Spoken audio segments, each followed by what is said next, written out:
Assalamualaikum warahmatullahi wabarakatuh. Bismillahirrahmanirrahim. Nahmaduka ya ghafuru ya syakuru ma sholli wa sallim wa barik ala sayyidina Maulana Muhammadin wa ala alihi washabihi asma'in nama ba'du. Tengarso Habib Ahmad bin Idris Al-Habsyi juga keluarga. Tengarso para sesepuh wakil khusus ketua pusat BPIP Bapak Dwi Hartono dan yang mewakilinya Bapak Rizal Fakhruddin, teman-teman semua dari Direktur Indonesia Power, Bapak Hasin Sidki, semuanya yang saya hormati, jajaran direksi. Iki ngaji santai-santai napa muhasabah. Kon roh maknane muhasabah. Pak Zainuddin. Muhasabah itu kalau Kiai Jawa maknani itu ngoreksi diri sendiri. Jadi menghitung diri sendiri. Ini pas bidang yang saya tekuni tadi karena Habib Ahmad yang minta kemarin sama Ibu siapa dari Indonesian Power itu.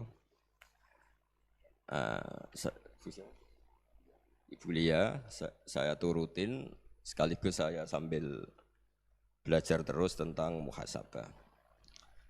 Dalam konteks Indonesia, muhasabah itu sudah jadi perilaku ya.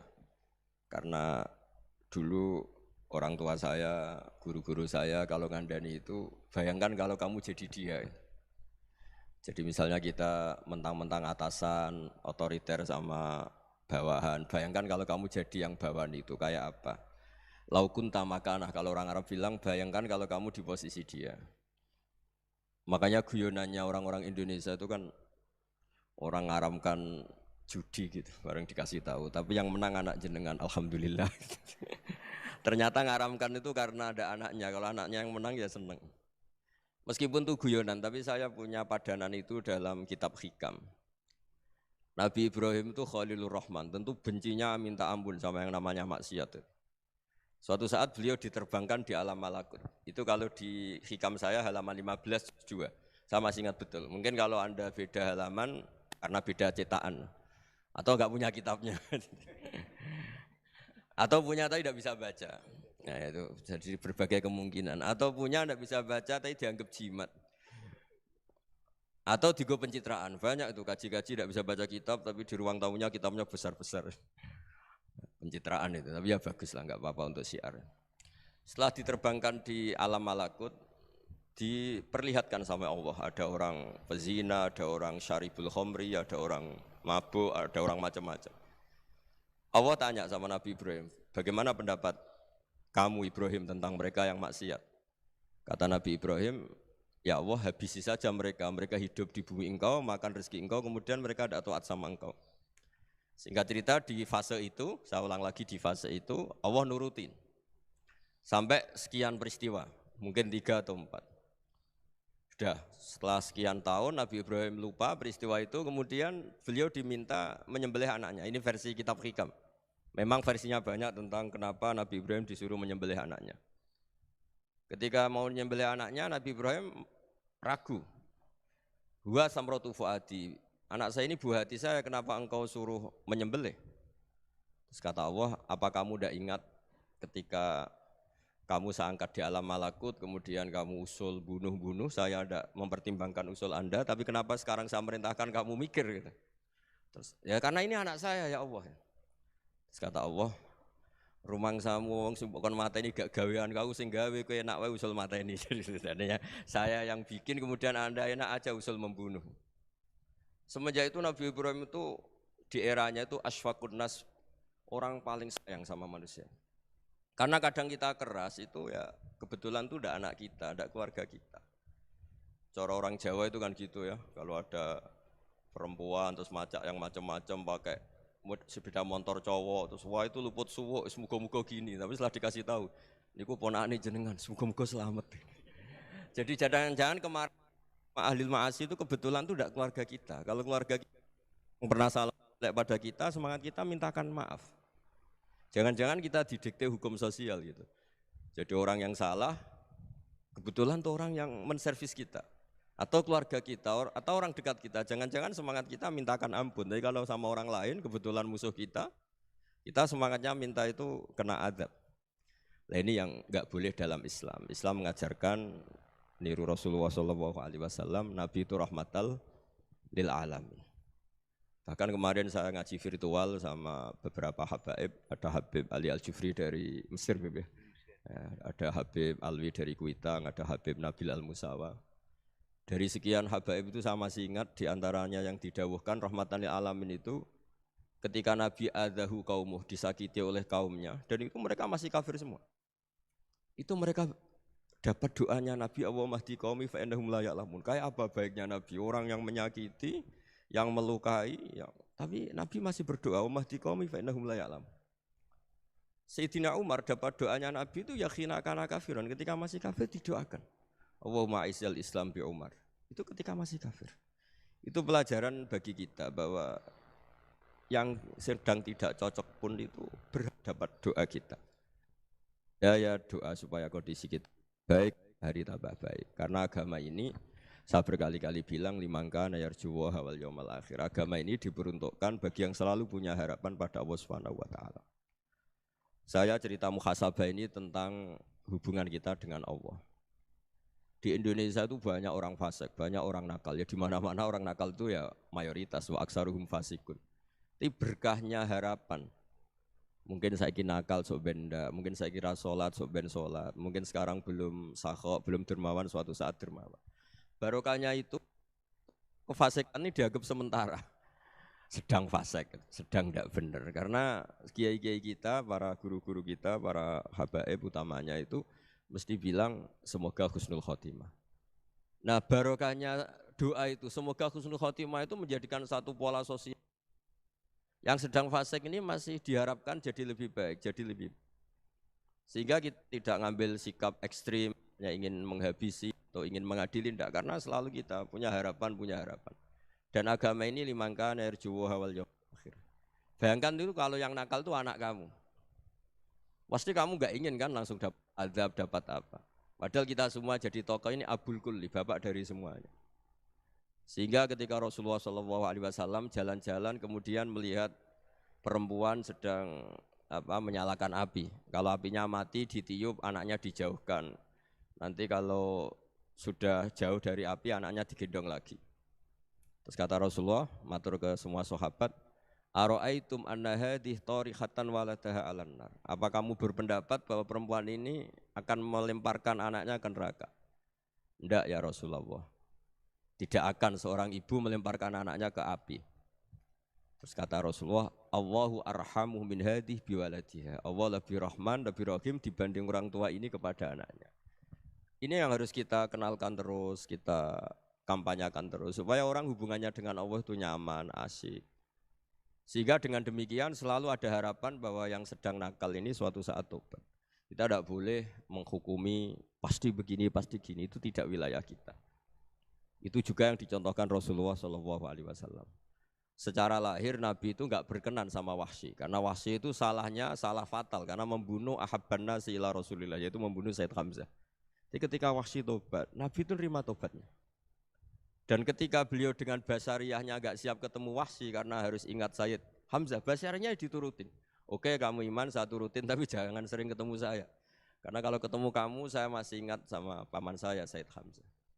Kita bisa ngelola seperti itu. Kita tidak cocok sama orang, bagaimanapun mereka umat Rasulullah SAW, kita tetap mencintai mereka. Misalnya kalau beda agama, mereka sama-sama orang Indonesia, kita mencintai mereka atas nama warga Indonesia. Tapi kalau misalnya potongannya ora cocok, beda kultur, bawaannya itu mangkel no coro Jawa, ya bisa diilmoni, jangan ketemu.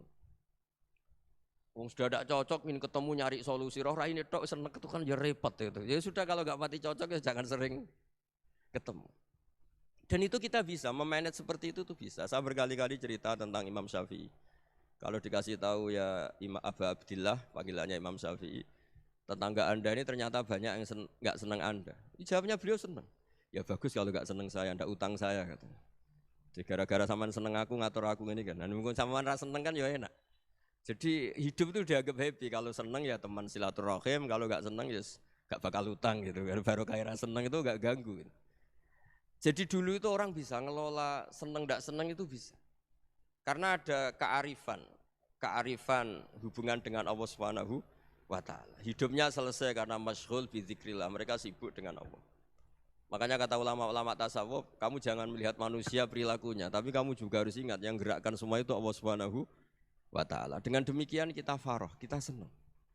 Makanya Nabi kalau ngutus Anas bin Malik kemudian enggak kesampaian yang diinginkan karena Anas main, ketika garwa-garwane Nabi agak tersinggung, Nabi andaikan Allah menghendaki yang saya inginkan kesampaian, pasti itu kesampaian. Jadi dianggap kegagalan Anas enggak manggil yang dituju Nabi itu ya kersane Allah, ya enteng saja. Sayyidina Ali lebih parah lagi yang dialamin. Itu dalam beliau kalau dipanggil tuh enggak cepat-cepat ke sana. Ketika ditanya, "Kenapa kamu tak panggil enggak cepat ke saya?" Amin tu ukubatak, karena aku tahu engkau orang baik. Orang baik itu pemaaf. Jadi makanya orang-orang soleh dulu itu bodoni itu. Makanya sekarang kalau ada orang bodoni itu mesti bidik orang soleh. Kalau orang-orang soleh itu kakean husnudzon lagi sering dibodonin. Abdul bin Umar itu masyhur itu. Kalau ada budaknya sering sholat, sergap sholat itu dimerdekakan. Akhirnya enggak sholat pun pura-pura sholat.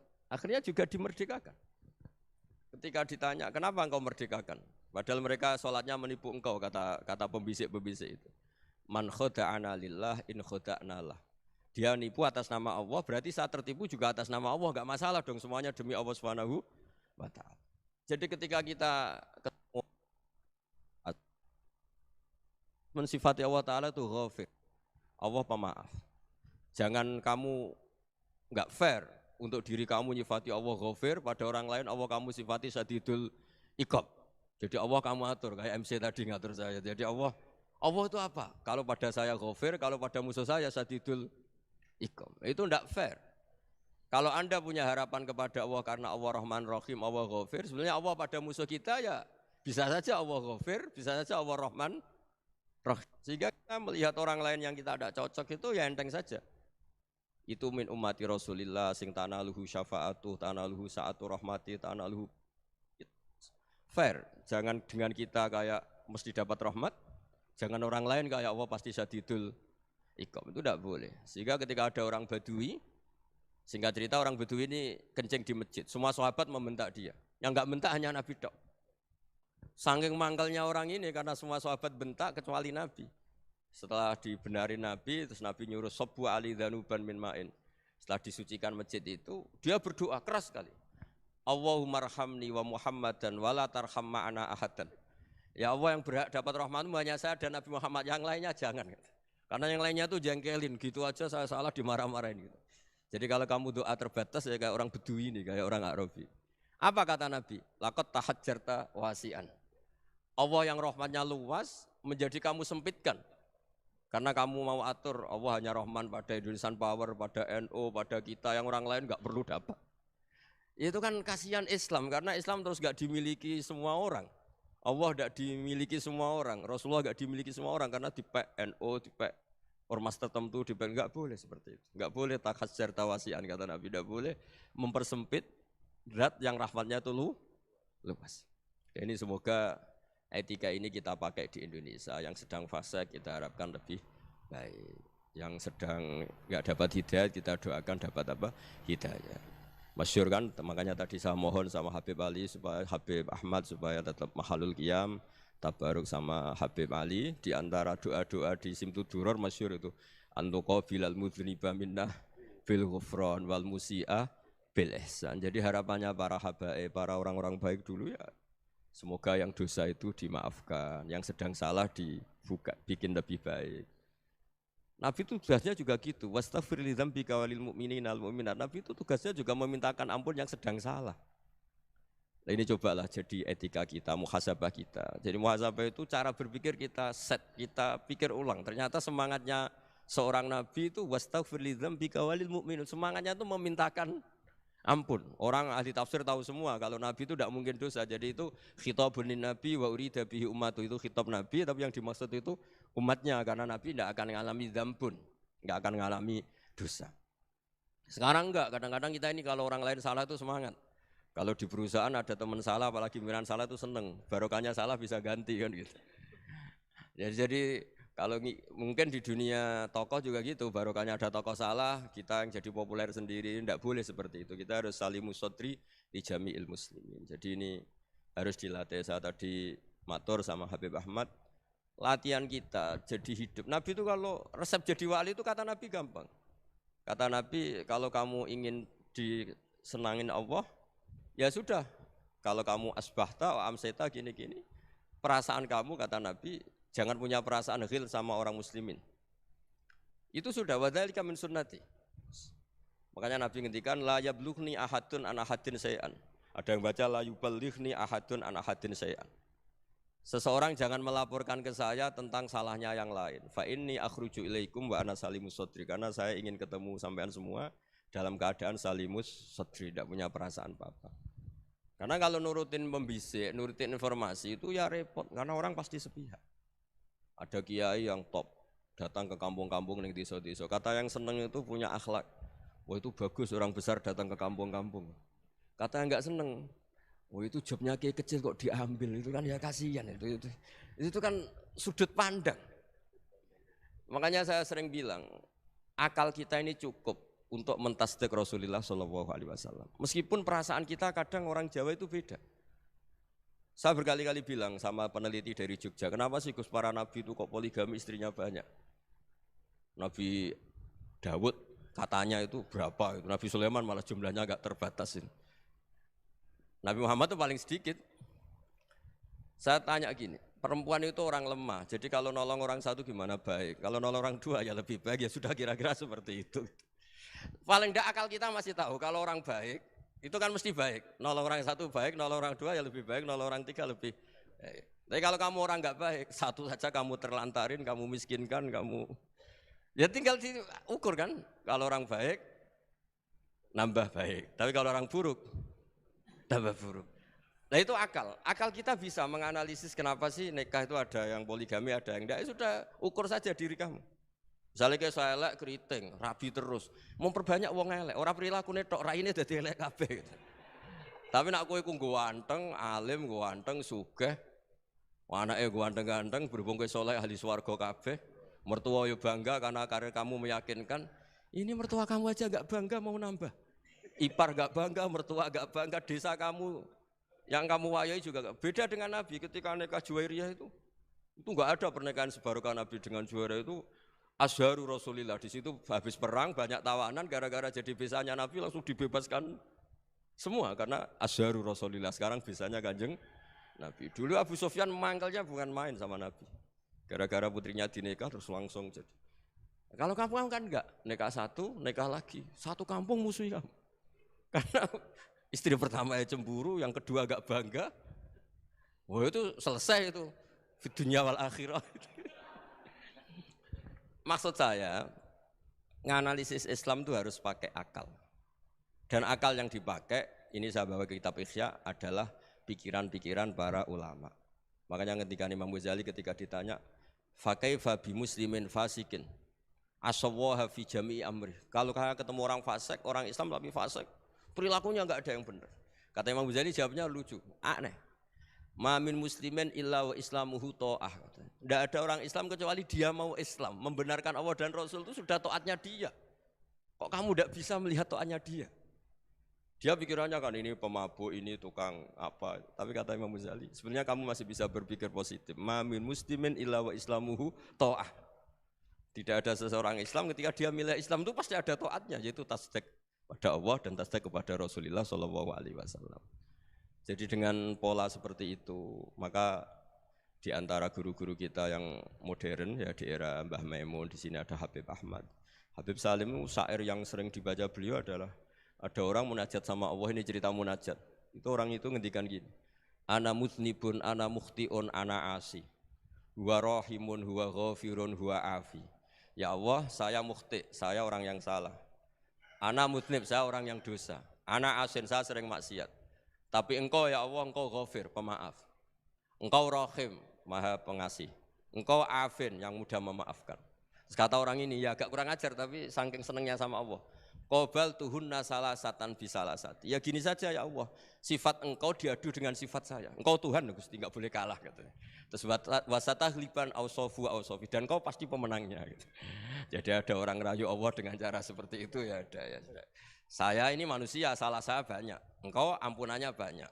Engkau Tuhan, Gusti, enggak boleh ampunan Anda, ampunan engkau kalah dengan salah saya. Enggak boleh Tuhan kok kalah. Jadi untuk supaya orang punya harapan gitu. Banyak juga wali-wali yang jadab ketika datang ke makam Rasulullah SAW. Itu kalau dongo ya agak kacau sebetulnya, cara syariat agak kacau. Ya Allah, engkau punya dua pilihan. Jika engkau menjadikan saya soleh, surah habibu, yang senang kekasihmu, yaitu Rasulullah SAW. Tapi jika engkau menjadikan saya fasik, surah aduuk, yang senang itu setan. Monggo jenengan mau menyenangkan kekasih jenengan, mau menyenangkan musuh jenengan, monggo. Jenengan bebas kok memilih. Mestinya Allah ya senang menyenangkan kekasihnya. Jadi ya, intinya Allah dipaksa untuk menjadikan dia orang soleh gitu. Jadi kayak kemarin itu Pak Bu siapa yang kesini itu, yang sama jenengan kuliah kesini itu sama Habib Ahmad. Saya pertama nggak mau, lama-lama Habib Ahmad. Ini gimana Gus? Orang taunya saya dekat jenengan, kalau nggak kasih saya malu. Waduh, ini kayak doanya wali yang tadi. Nggak punya pilihan, nggak ada pilihan. Jadi saya mohon muhasabah itu dimulai cara berpikir. Makanya di sini sebetulnya teks ini supaya dapat barokahnya Ihya, ini kitab yang disenangi para habaib, para ulama.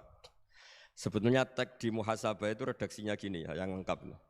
Hasibu anfusakum qabla an tuhasabu wa zinuha qabla an tuzanu wa tahayya'u lil ardil akbar. Jadi ada kata wazinu, jadi ukur. Perilaku Anda ini diukur, ditakar. Misalnya kita sebagai suami kan ya punya hal-hal yang kita tidak ideal. Corong Jawa mesti pesek, cara rezeki ya pas-pasan.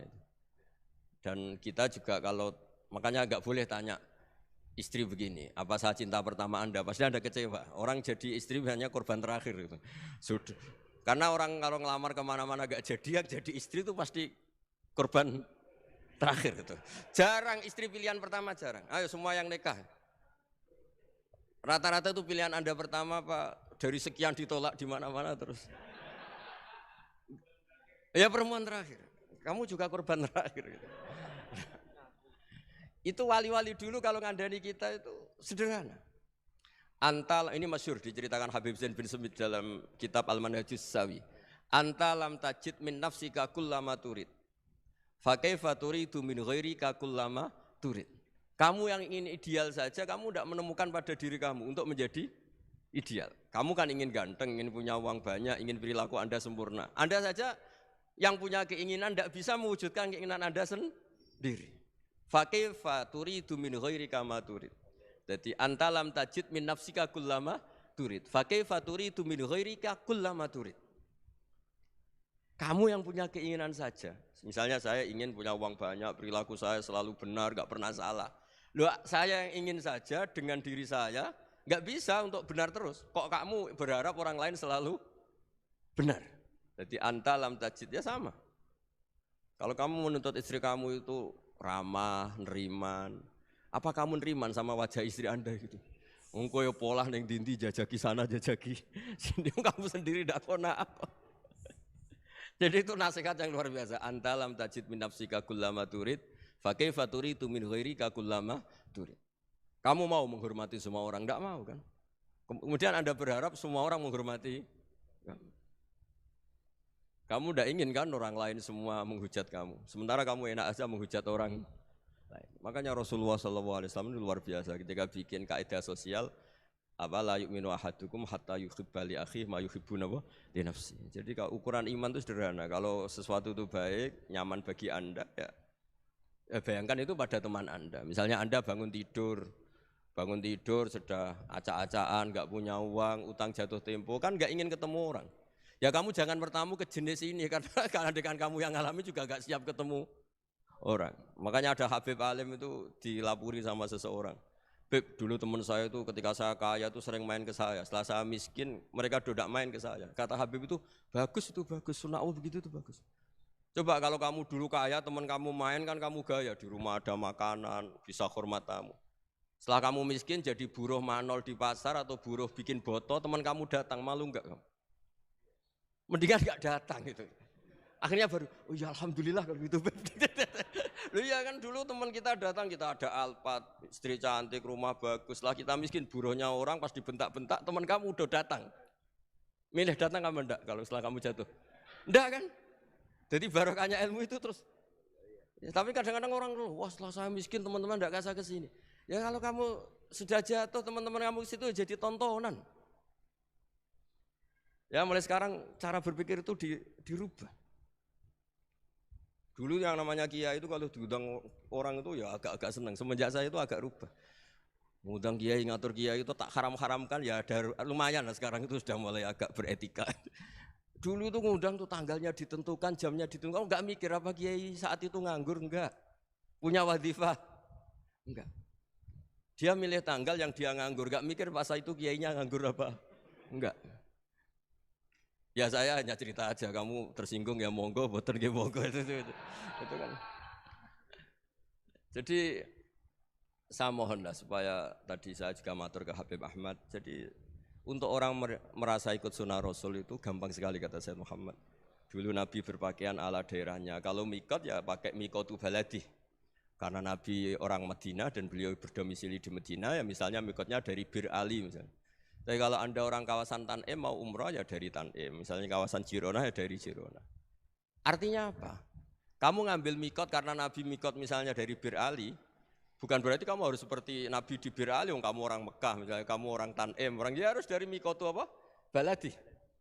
Sama, makanya di fikih-fikih itu kalau teknik anak, Nabi orang Arab, halawiyatnya kurma ya kurma. Kalau orang Jawa sedegan, semua podo-podo. Ya, podo-podo manis. Jadi ini tabaruk sama Sayyid Muhammad, ini ada murid beliau, Habib Ahmad, saya baca. Supaya orang itu merasa ikut Nabi itu gampang sekali. Ini saya baca ya di halaman tadi disaksikan Habib Ahmad 433 di kitab apa begini? Manhajus Salaf fi Fahmin Nusus. Itu kata Sayyid Muhammad wa kanat sunnatu Rasulillah annahu yat'amu ma yajiduhu fi ardi wa yalbasu ma yajidu wa yarkabu ma yajidu mimma abahu wa ta'ala. Faman istamala ma yajiduhu fi ardi fa huwa al-muttabi' lis-sunnah. Kama annahu hajjal baita min madinati. Faman hajjal baita min madinati nafsihi fa huwa al-muttabi' lis-sunnah wa illam takun hadhil madinatu tilka. Jadi intinya misalnya Nabi dulu itu ngasih sodakoh kepada fakir miskin ya pakai dinar, dirham. Ya kalau orang misalnya sodakoh pakai rupiah ya sudah ikut sunnah Nabi. Jangan, lu Nabi pakai dinar loh, kamu kok pakai rupiah. Dulu dinarnya Nabi udah ada tulisannya Bank Indonesia, kamu ada tulisannya Bank. Ya udah ada seperti itu. Ya jadi misalnya Nabi sodakoh pakai tamar atau pakai al-aqid, ya kita pakai beras, pakai apa. Supaya orang tuh bahwa Rasulullah itu milik kafatal linnas, milik semuanya. Sehingga merasa ikut sunnah Nabi itu ya semuanya. Makanya dulu Mbah Mun kalau motivasi saya supaya bombong, kalau orang Jawa bilang bombong. Wong Jawa mesti ono wong alim. Beliau menyontohkan mas itu Mbah Fadol, Senori, Mbah Ihsan Jambes. Itu bisa ngarang-ngarang kitab luar biasa, padahal beliau bukan orang Arab. Imam Sibawai itu orang Persia, Imam Ghazali orang Tus itu juga ikut Persia.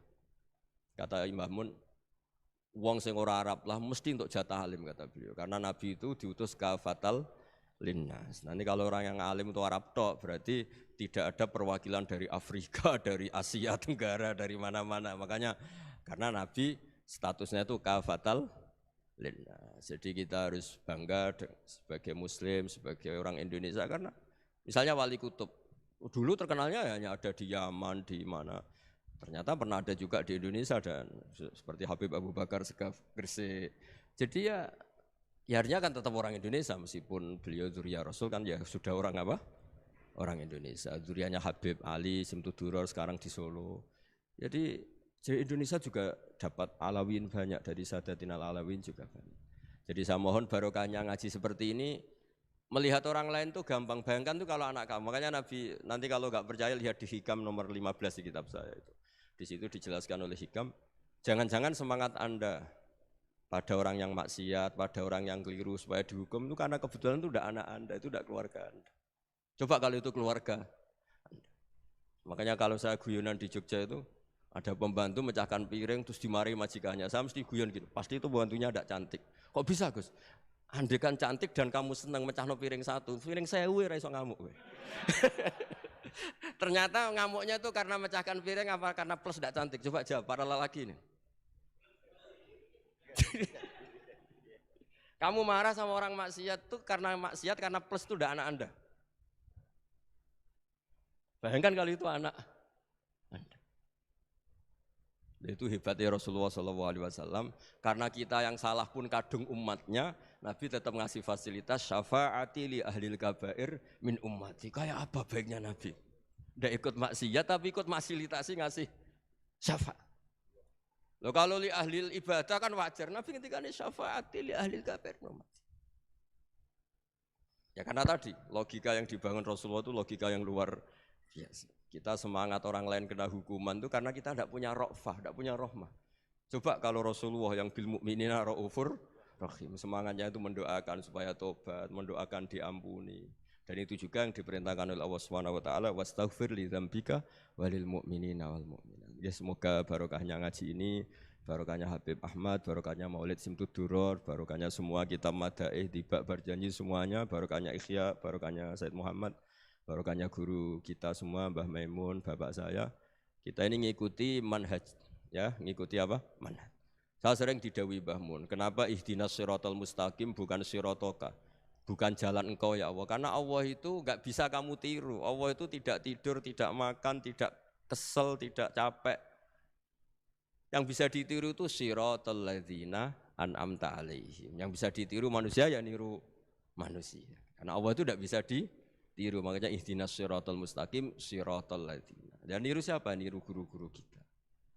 Termasuk niru cara pandang. Jadi misalnya ada orang awam di rumah itu hanya delok reng, delok tikus liwat, itu kan kayak nganggur. Kok ora tahajud malah mendelok reng. Melihatnya jangan gitu. Huwa tarokal ma'asiyah. Dia di rumahnya tidak dugem, tidak kemana-mana. Dia berarti malam itu tarkul ma'asi. Tidak nyopet, tidak garong, tidak ke tempat maksiat. Susahnya apa sih husnudzon? Jadi jangan lihat huwa tarkut tahajud, huwa tarokat tahajud, wa taroka qiyamal lail. Oke ya, namanya orang begitu ya tidak tahajud, tidak qiyamul lail. Tapi susahnya apa sih kamu bilang huwa tarokal ma'asiyah? Dia juga meninggalkan maksiat. Dan tarkul maksiat itu ibadah. Supaya orang tuh gampang lah husnudzon sama orang muslim. Ini orang mukmin, orang yang luar biasa. Di mata Allah itu orang yang luar biasa. Kayak tadi Imam Ghazali, kalau saya ketemu orang muslim kemudian dia tidak pernah baik, gimana? Kata Imam Ghazali, ma min muslimin illa wa islamuhu ta'ah. Tidak ada orang Islam ketika dia mentasdihkan Allah dan Rasulullah, berarti dia juga punya taat. Ya ini latihan saja, sing iso nglakoni Habib Ahmad kula namung cerita mawon.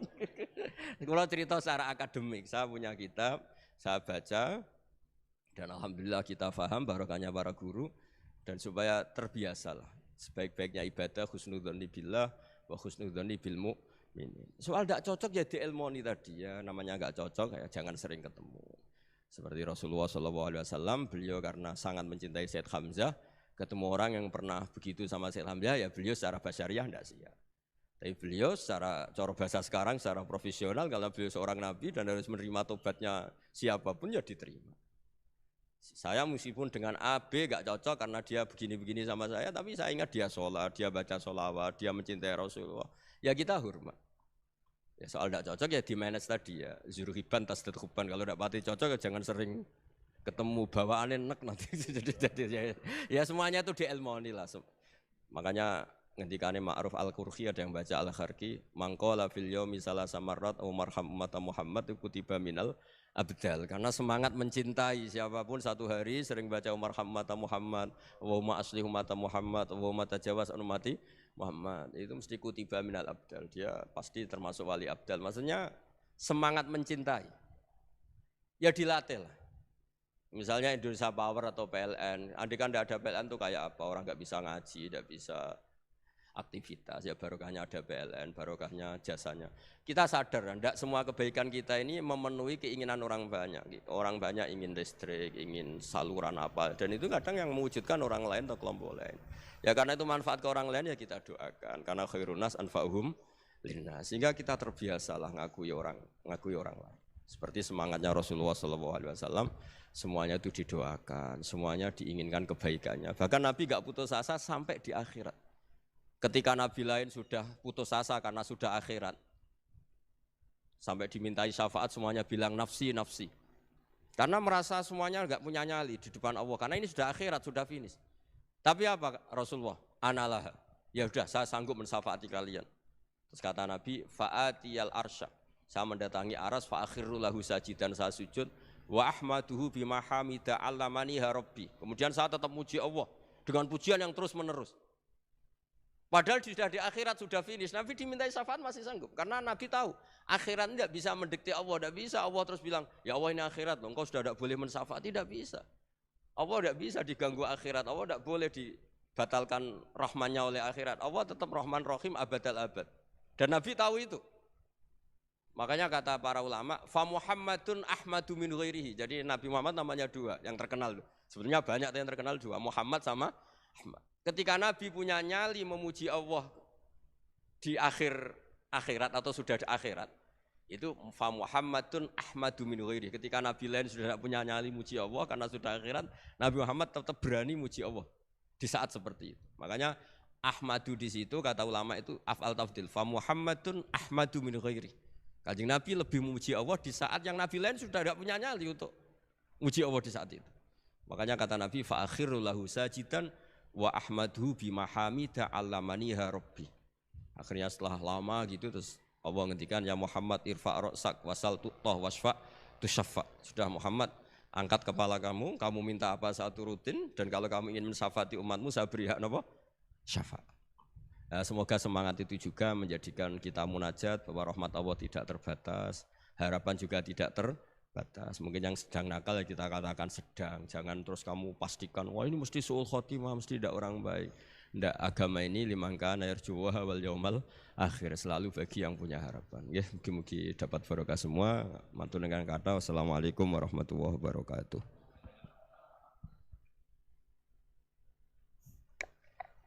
Itulah barusan pemaparan daripada narasumber kita terkait ngaji bareng dengan Gus Baha dalam rangka muhasabah diri dengan bermunajat. Semoga dengan pemaparan yang disampaikan oleh narasumber kita bisa mengambil hikmah sehingga kita bisa menjadi hamba Allah Subhanahu wa taala yang beruntung, yaitu hamba Allah yang beruntung adalah hamba Allah yang hari ini, minggu ini, bulan ini, atau tahun ini adalah lebih baik daripada tahun kemarin.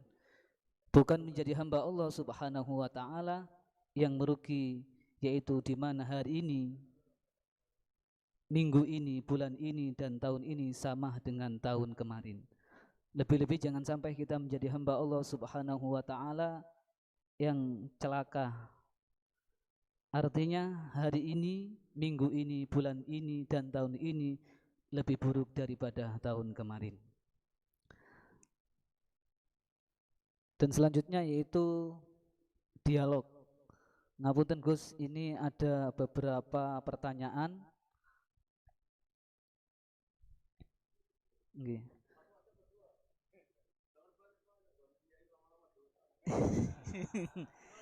Ini saya hanya membacakan mawon Gus. Ada beberapa pertanyaan yang masuk. Korbannya saya. Dua sudah kebanyakan. Ya, dua pertanyaan. Yang pertama dari Ketua DKM Masjid Raudhatul Jannah PLTGU Grati, Gus. Yang pertama yaitu Allah Subhanahu wa taala berfirman di dalam surat Kahfi ayat 110, Qul innama ana basyarum mislukum yuha ilayya annama ilahukum ilahu wahid faman kana yarju liqa'a rabbi falyamal amalan shalihan wala yusyrik bi ibadati rabbih ahada. Yang artinya, katakanlah Muhammad, sesungguhnya aku ini hanya seorang manusia seperti kamu yang telah menerima wahyu bahwa sesungguhnya Tuhan kamu adalah Tuhan yang Maha Esa. Maka barang siapa mengharap pertemuan dengan Tuhannya, maka hendaklah ia mengerjakan kebajikan dan janganlah dia menyekutukan dengan sesuatu pun dalam beribadah kepada Tuhannya. Di sini barang siapa ingin bertemu dengan Tuhannya, maka hendaklah melakukan kebajikan dan jangan menyekutukan dengan sesuatu apapun dalam beribadah. Yang dimaksud di sini bertemu dengan Tuhan itu seperti apa? Yang kedua, melakukan amal kebajikan itu seperti apa?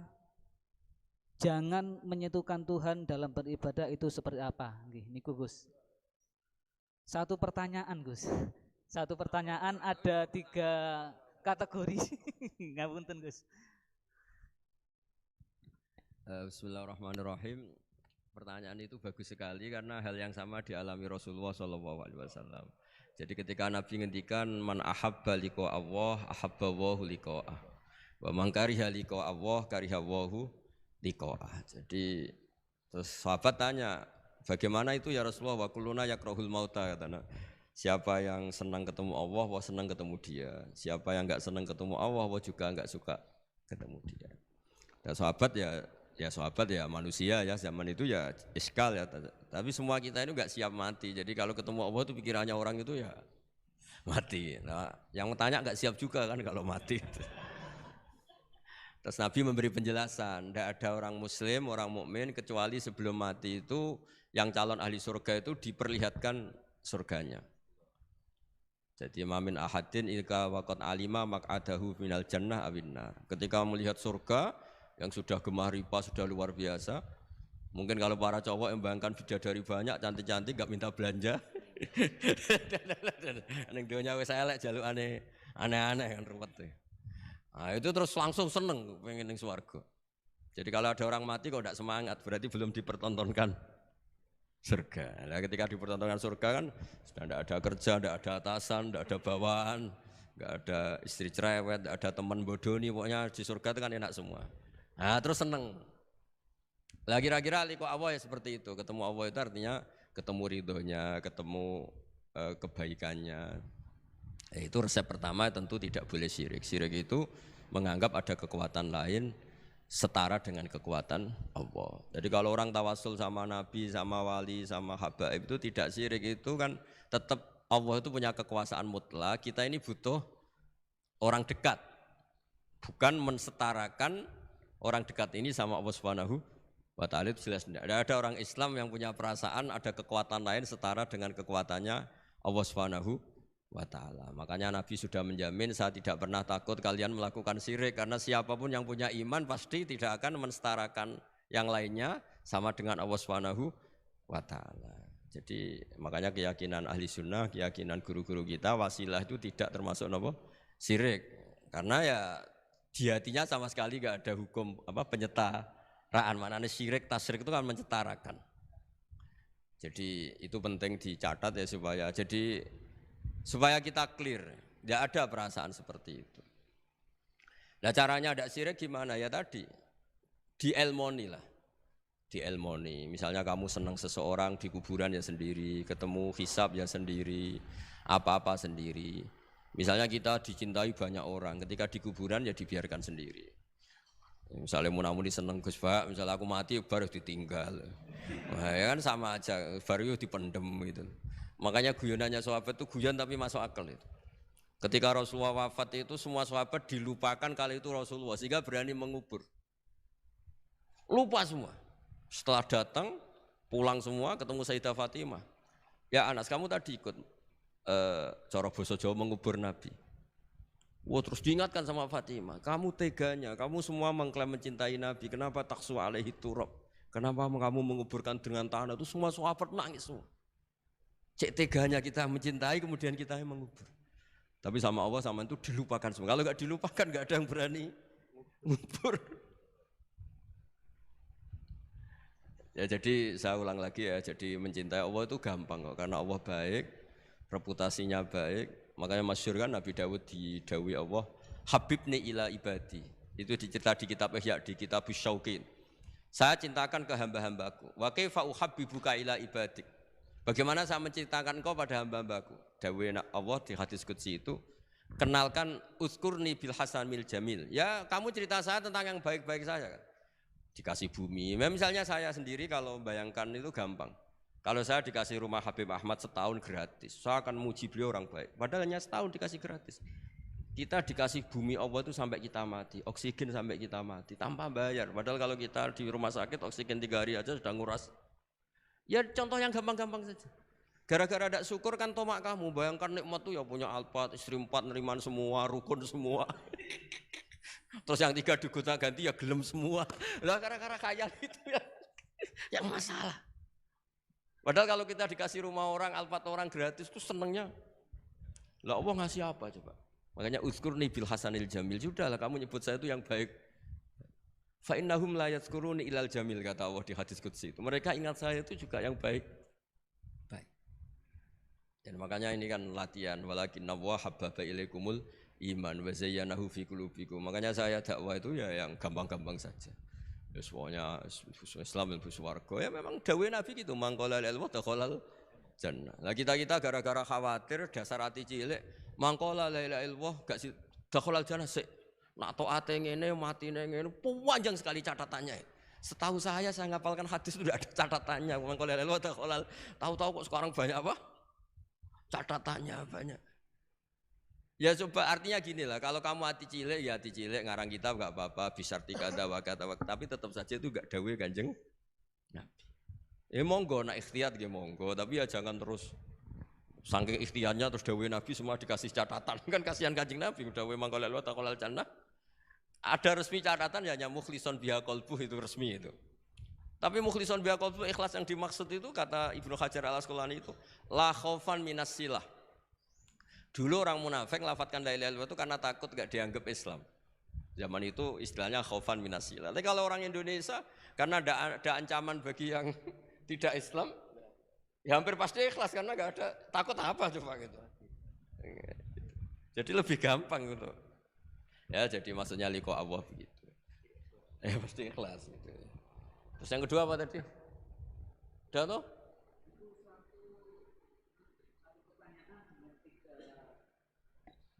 Oh, udah itu sudah 2 pertanyaan dari 1 orang, kamu gimana gak profesional? Nah nanti kalau 1 orang tanya 1000, yang 1.000 berarti 2000. Saya tadi kan bilang 2 pertanyaan, bukan 2 penanya. Kamu gak pernah ngaji mantek kan? Kalau saya bilang 2 orang itu bisa 2000 pertanyaan. Saya akan bilang 2 pertanyaan, berarti ya. Semuanya juga gitu, kemarin OJK semuanya 2, kalau semua orang minta, wah ya ribet. Udah, nanti lainnya jawab kamu kan jadikan ustadz di Indonesian Power. Ya ustadz, masa jadi ustadz gajinya mau, pertanyaannya nggak mau, gimana? Nanti lainnya jawab sendiri. Anu Bib, niki saking panitia Bib. Anu Gus, ngapunten. Tentu, saking panitia pertanyaan nih Gus. Yang kedua, kan tadi terakhir nggih, tadi 1 pertanyaan dan ini pertanyaan yang kedua Gus. Nggih. Dari PP Indonesia Power. PP niki ngapunten Gus sanes pondok pesantren. Nggih. PP niki Persatuan Pegawai Gus. Nggih. Ngapunten. Sanes pulang pergi. Pertanyaan yang kedua, ada hadis Nabi Muhammad sallallahu alaihi wasallam, "I'mal lidunyaka ka'annaka ta'ishu abada wa'mal li akhiratika ka'annaka tamutu ghadan." Yang artinya, bekerjalah untuk duniamu seakan-akan engkau akan hidup selamanya, dan bekerjalah untuk akhiratmu seakan-akan engkau akan mati besok pagi. Nah, karena kita di PP Persatuan Pegawai adalah kaum-kaum pekerja, supaya kita termasuk dalam hadis tersebut itu bagaimana? Matur nuwun Gus. Oh begini ya, bismillahirrahmanirrahim, itu kalau makna yang benar menurut hampir semua ulama itu begini. Jadi karena dunia itu longgar ya, longgar itu tidak mendesak. Jadi karena kata isu abadan artinya itu kalau urusan duniawi kalau enggak berhasil sekarang ya bisa berhasil besok. Jadi itu justru menunjukkan urusan dunia itu kalau enggak bisa besok ya besoknya besok. Kalau enggak bisa ya besoknya besok, karena masih ada apa? Hidup. Tapi kalau urusan akhirat, bayangkan kalau kamu itu besok mati. Makanya Nabi ngendikan sholli sholatam wadi'in, kamu sholat kayak sholatnya orang yang mau pamitan. Jadi intinya kalau mau urusan dunia seakan-akan itu kamu hidup selamanya, makanya kalau nggak hasil sekarang ya besok. Ya kayak anak-anak muda itu, sekarang ditolak besok semoga diterima, kalau ditolak terus ya ganti lain sampai yang dinikah itu yang paling terakhir itu. Tapi kalau urusan akhirat tidak bisa, bayangkan kalau kamu besok itu mati. Nah soal yang di PP itu, yang di pegawai apa? Persatuan Pegawai. Kalau kerja itu yang serius itu bukan karena hadis itu. Di antara yang dicintai Allah, kalau kamu punya pekerjaan, Allah suka ayut kinahu, orang itu profesional gitu. Allah itu suka kalau ada orang nekuni pekerjaan, kemudian dia itkon, dia profi. Misalnya saya ini kan kata orang banyak dikiaikan, dan saya dianggap alim misalnya, harus profesional. Khasnya orang alim itu ngikuti orang alim sebelumnya. Makanya saya baca kitabnya Sayyid Muhammad, baca kitabnya Mbah Mun. Khasnya orang ahli sunnah itu mencintai habaib, mencintai ulama, mencintai fuqara masakin. Sebisa kita lakukan. Itu namanya profesional. Jangan dikatakan orang alim kemudian dia ngomong pendapatnya sendiri. Itu tidak benar. Berarti kamu menjual pendapat kamu pada umat. Kalau dikatakan orang alim itu ya bahasa kasarnya ya menterkenalkan pendapat Allah dan Rasul, lalu boleh dibahasakan menterkenalkan hukumnya Allah dan Rasul. Caranya apa ya? Qaulul ulama. Qaulul ulama itu apa ya? Di kitab-kitab kayak Ihya, kayak kitabnya Sayyid Muhammad. Itu namanya profesional. Makanya saya ngaji di mana-mana pakai kitab. Orang percaya kita karena dianggap orang alim. Orang alim hanya orang tahu pendapatnya ulama-ulama dulu. Lah kalau kamu ngomong pendapat kamu sendiri, namanya kamu tidak menterkenalkan ulama-ulama dulu, menterkenalkan pendapat Anda sendiri. Nah, itu namanya profesional, ada itkon. Itu Allah suka kalau kamu menekuni misalnya Indonesian Power, misalnya bagian PL itu, ya nekuni. Tenaga uap mana yang positif untuk negara ini. Yang jangka panjang, yang terbarukan teknologi apa, yang teknologi fosil misalnya mulai harus dihentikan karena agak, ya monggo itu pokoknya apa saja yang menjadikan baik lihadil ummah itu baik, itkon ya. Allah itu suka kalau ada hambanya menekuni satu pekerjaan terus kemudian diperbaiki terus. Ya seperti saya sudah kecelok kiai ya masih belajar terus supaya umat ini dapat ilmunya ulama-ulama dulu. Jangan mentang-mentang wong desa ya bodoni yo ngantil. Mulai kulon mulai cilik nganti lahir nganti tua. Niku anggere ana wong sunat diceritani Nabi Ibrahim sunat umur 80 tahun nganggo kapak. Anggere ana wong mati ayate kullu nafsin dha'iqatul. Wah, anggere wong kawin wa min ayati itu enggak ada perkembangan. Saya itu kadang ya Allah, pepe wong desa jadi enggak dinaikkan ilmunya. Karena kiainya mesti gitu, wis kandhani ngene wis nganten. Enggak ada perkembangan. Nah itu menurut saya Bu ya kasihan lah umat ini, umatnya Nabi itu diajak irtiqo lah, diajak naik lah. Makanya saya di mana-mana itu ngaji bawa kitab. Nah itu namanya itqanul amal. Mereka percaya saya karena saya dianggap tahu pendapat ulama dulu ya kitab itu saya baca, tak terkenalkan. Ya barokahnya tadi. Jika kita tahu cara pandang ulama dulu ternyata enak betul melihat umat. Habib saya ini setelah miskin teman-teman saya tidak kesini, padahal zaman kaya teman-teman kesini. Dia itu komplain, tapi setelah dijelaskan Habib tadi malah bagus dong. Setelah kamu miskin buruh orang terus teman-teman kamu datang, betapa malunya kamu. Dulu majikan sekarang jadi buruhnya orang. Alhamdulillah kalau gitu. Kan terus gampang jadi enak kabeh gitu. Lu coba kamu dulu kaya semua orang hormat, bareng miskin jadi kerja manual di pasar, terus teman-teman kamu tetap datang. Milih datang apa enggak? Ya, jadi ngeluh seperti itu dihentikan mulai sekarang juga. Ternyata masalah ada. Nah itu barokahnya ngaji, kalau tidak ngaji kamu. Ya seperti Imam Syafi'i itu. Man ahsana ilaika faqad qayyadaka, man asa ilaika faqad atlaqaka. Kalau ada orang berburuk sangka sama kamu, jelek sama kamu itu bagus, merdekakan kamu. Kamu gak akan dipinjemin mobil, gak akan diutangi, gak akan diundang. Wah enak lah, semua dibikin enak aja. Sudah barokah. Udah ketemu, sudah enak. Makanya seneng kamu ke saya pas-pasan aja biar enggak ngundang lagi. Ya intinya itu dikelola yang baik. Kalau pas baik ya teman silaturahim, teman berjuang gitu. Kalau pas enggak baik ya berarti enggak ganggu ya sudah. Kul kullum min indillah sudah.